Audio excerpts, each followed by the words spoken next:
very active weather pattern, and we start tonight with the very latest from the flooding catastrophe unfolding just outside our viewing area as northern West Virginia continues to reel from severe flooding over the weekend. Governor Patrick Morrisey held several press conferences over the course of the weekend as floodwaters blanketed large areas around Wheeling and Fairmont. First responders in Triadelphia reporting widespread devastation and telling people to avoid the town as first responders continue rescue and recovery efforts. The damage is extensive as floodwaters even took down the wall of an apartment building. Alex Perez has more. This morning, parts of West Virginia are under a state of emergency as a deadly flash flood kills at least 5 people, including a 3-year-old. State officials say 3 people are reportedly missing. In Fairmont, a rear wall partially collapsing during the floods. Water gushing from the roof. Cheyenne Sullivan escaping with her 1-year-old daughter. We almost got stuck in there. I had to move everything out from in front of the door and swim out of the apartment down the hallway pretty much. It was 4.5 feet of water. I literally woke up to a catastrophe. I have a baby on the way. I have a toddler. I have no clue what to do now. Water running through the window. Bottom floor was washed out first. Outside, cars totaled, personal belongings now scattered. Just a few blocks away, residents treading through murky, knee-deep water, pushing vehicles out of parking lots.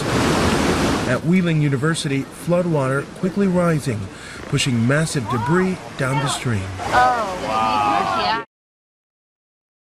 In news in this afternoon, we can now report that a 6th person has been confirmed dead. Governor Patrick Morrisey providing that update in a press conference in Fairmont.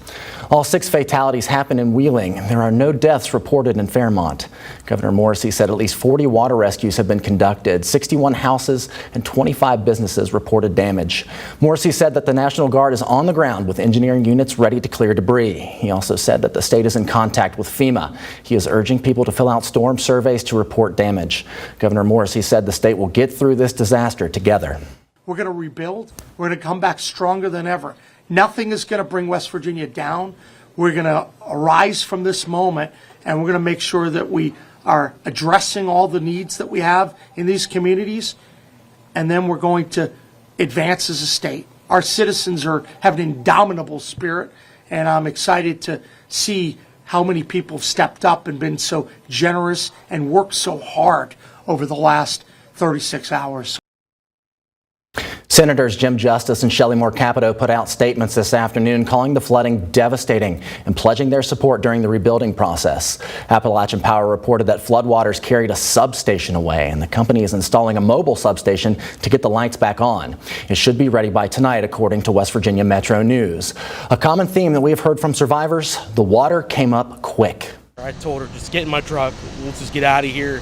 The water was already halfway up my truck, so we didn't have any time to grab anything. I mean, we have no clothes, no nothing. You know, this honestly was the greatest tragedy that we've encountered. And, you know, it's totally left us hopeless, I would say. Everything that we own is gone. Everything that we love is gone. People around the state are stepping up to help and offer support. McDowell County Schools, which is still recovering from its own severe flooding in February, released a statement in support of flood-stricken areas. It reads in part, quote, "As a community that has experienced the hardships and uncertainty that come with natural disasters, we understand how overwhelming this time can be. Please know that you are not alone. We stand with you in solidarity and support," end quote. And we will continue to follow this developing story and update